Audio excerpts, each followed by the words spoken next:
distinguished dignitaries, thank you all. Sir, may we now have your words of wisdom, sir. Good afternoon, everybody. Dr. Ramachandran Thekkedath, Vice Chancellor of Cusat, Professor Paulos Jacob, Pro-Vice Chancellor, my very good friend and political colleague, Shri Haibi Eden, MLA, member of the syndicate, Dr. Bhasi, professors, students, media, well-wishers, friends. I hope that covers everybody. എല്ലാവർക്കും എൻ്റെ വിനീതമായ നമസ്കാരം. It's a real pleasure to be here to inaugurate the multi-storied Students' Amenity Center. I asked the Vice Chancellor what was in the center, and he gave me this very impressive list. And I was reading it and thinking back to my own student days at Delhi University, where of the entire thing in this list, I think all we had, literally, was a bank, and that was a good 10 or 15 minutes walk from my campus. But you have not only a bank, you have a gym. Gyms were unheard of in my student days. You have a laundry. My gosh, that's amazing. A barber shop. Badminton court. Counseling center. Post office. That's a great convenience, especially since I hear that you have students from 24 states. So if they're still writing letters home, the post office will be a big blessing. More likely they're receiving money orders from home, so the post office will also be a big blessing. Students' union office, everything else. And curiously enough, a ladies' waiting room. Why are the ladies waiting? Who are they waiting for?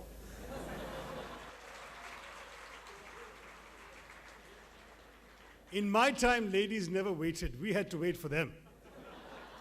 So my advice to the ladies is don't let there be a waiting room. You do your own thing and let these young gentlemen wait for you. But jokes apart, I'm delighted that you have this multi-storied amenity. 3 floors. Each floor has all these provisions. Also, toilets have been thought about. It seems to me a very, very sensible use of 8 crores of the Cochin University of Science and Technology's very scarce funds. Because ultimately, what makes a university are the people in it. The faculty, the administration, and the students. And by and large, in the Indian university environment, the faculty and administration know how to look after themselves, but the students tend, by and large, to be neglected. So I'm very pleased that Cusat has set an excellent example for all of us by providing such thorough facilities for all the students of this excellent campus. I know that Cusat is poised on the brink of a major transition. When I became Minister of State for Human Resource Development just over a year and a month ago, I remember one of the first files that was brought to my attention was the pending request to upgrade Cusat into an IIEST, an Indian Institute for Education in Science and Technology. You also know that this being Kerala, in the file there were a large number of letters from faculty of Cusat saying, we don't want it to become an IIEST. And a lot of bureaucratic time was expended in trying to find out whether this was indeed reflective of the majority opinion in the campus, whether really there was a good argument for not converting or upgrading Cusat. And as a result, we went through pages and pages in the official files, considering, analyzing, rebutting the various arguments made by the disgruntled faculty members who would much rather remain a Cusat than become an IEST. But I'm pleased to say that the conclusion, and certainly let me be very blunt and say my own words on the file, were uncompromisingly in favor of this upgrading.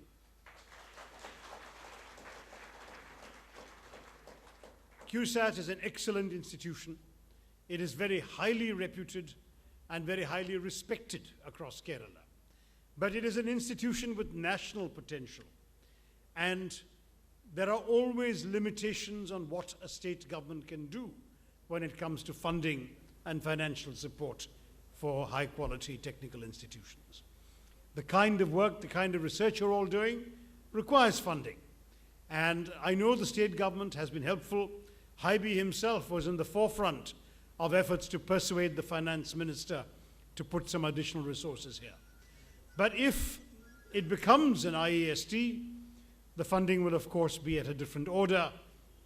So too will the aspiration level, and so too will the demands on the faculty, which may be why some of them preferred to remain in their comfortable positions today. Let me stress that this is not yet a completed process, but it's moving in a very positive direction. As I said, the files have essentially dismissed the objections by various faculty members. It is very clear that the administration, the majority of the faculty, and the student community would like to see the upgrading, and the state government is solidly behind the proposal. Now, there are just 3 more hurdles to be crossed. The first is the Planning Commission, which has to allocate the funding for any new central institution. The matter is currently before the Planning Commission and is being strongly supported by my ministry, the Ministry of Human Resource Development. Once the Planning Commission has come up with an indicative figure, we need the involvement of the Finance Ministry, because they're the ones who actually have the money. They have to give the money and say, all right, for the next fiscal year, the next academic year, it will be X crores. That is the second stage. And the final stage, which by then we hope will be just a formality, would be the approval of the Cabinet, because without the Cabinet approving it, this cannot become a reality. Then there is also a technical requirement of an ordinance or later a bill, but that will be, again, not controversial. So the difficult part is over. The slightly less difficult but not easy part is happening now. And when that is all done, we hope to have good news to announce before too long. And certainly we hope before the next elections seals all our lips. You know, it's very interesting, however, that for the last few years, there has been a lot of breastbeating in our country about the fact that none of our universities features in the top 200 of the world rankings issued by 3 different world ranking organizations: the Times Higher Education Ranking, the QS or Quacquarelli-Simons ranking, and the Shanghai Jiantong ranking. All of these 3 rankings do not feature a single Indian university in the top 200. Now, initially, I think we were unnecessarily defensive. My ministry used to answer in Parliament that these rankings are not relevant to us, they're not relevant to Indian conditions, they don't matter. That, I think, was not a convincing answer. But now we've gone to the other extreme, and everybody is complaining about the rankings. Even the President of India, in a couple of speeches, has said what a shame it is that we don't have universities in that top 200. So one of the things that we have done is we have actually met with a couple of the ranking agencies to find out what goes into their rankings and why is it that Indian universities don't qualify.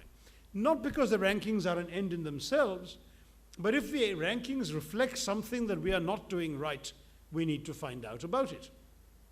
So I personally met with the Times Higher Education people and the QS people. The Times Higher Education people even held a day-long meeting, a seminar, to explain their ranking structure.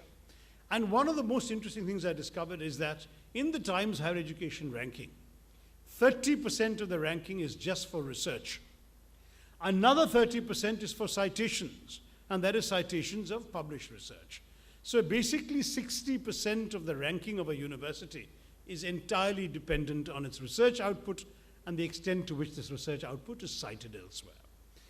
But in India, as you know, our universities have traditionally been teaching universities and have done relatively little research. And much of India's research is done in small specialized institutions where there is not much by way of teaching going on. So the combination of teaching and research is not widely prevalent in India, and this is why our universities simply don't have a chance to figure. Now, as I said, we asked ourselves, why should this be so? Why don't we have more and better emphasis on research in our country? And we feel we need that. Again, not for the rankings, but because that is the hallmark of a good scientific and technological and engineering education in the world today. If a place like Cusat had more resources to devote to research, the results would also see the prestige of the university rising, and it would be reflected also in the global rankings. That is the essential issue. Now, our Prime Minister said a few years ago that he wanted to double the percentage of GDP we spend on research from 1% to 2%. The sad truth is we have not been able to make any progress in that direction.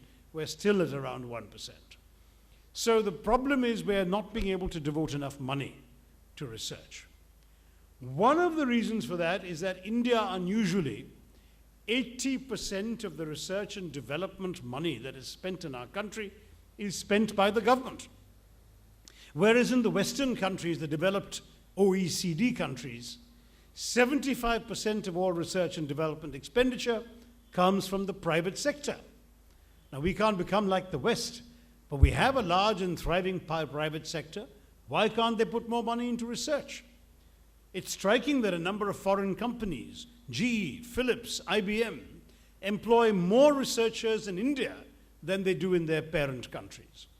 So why can't we expect Indian companies to come to IITs and Indian Institute of Science and Cusat, and they say, look, if you have students who are interested in researching in such and such an area, we will finance that research. And then you can decide how to divide up the profits or the benefits of that research if there are any commercial applications. Companies need research all the time. It doesn't only have to be done by employees, it can be done by students too. And in the many, many other countries, particularly in the Western world, this is not an uncommon practice, whereas in India it is quite unheard of.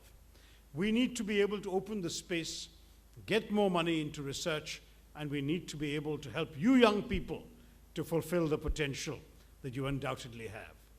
Ours is a young country. We have 17% of the world's brains, but we're only producing 2.8% of the world's research output. That must change.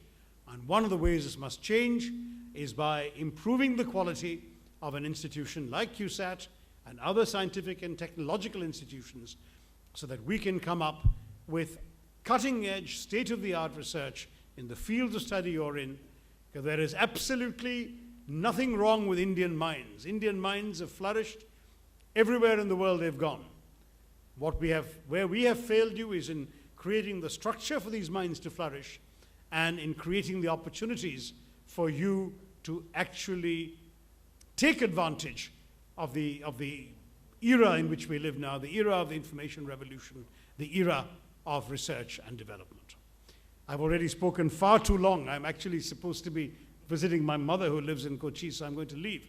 But let me just say, before leaving the stage, how pleased I am to see you all. As I've said earlier, this is a young country, and you are already representatives of the majority in this country. You represent not only the future, but the present. This is already your country. The job of my generation and those older than me, who are still in positions of authority, is to equip you to take advantage of the undoubted talent and potential that you have. So I congratulate Cusat on having made your life here more pleasant on the campus by creating this multi-story amenity center. I encourage Cusat in its hard work and efforts to become an IIEST, and I look forward to the day when cutting-edge research will come out of this institution, thanks to bright young people like you, that will take the world by storm. Thank you for welcoming me. I formally inaugurate the center. Jai Hind. Namaskar.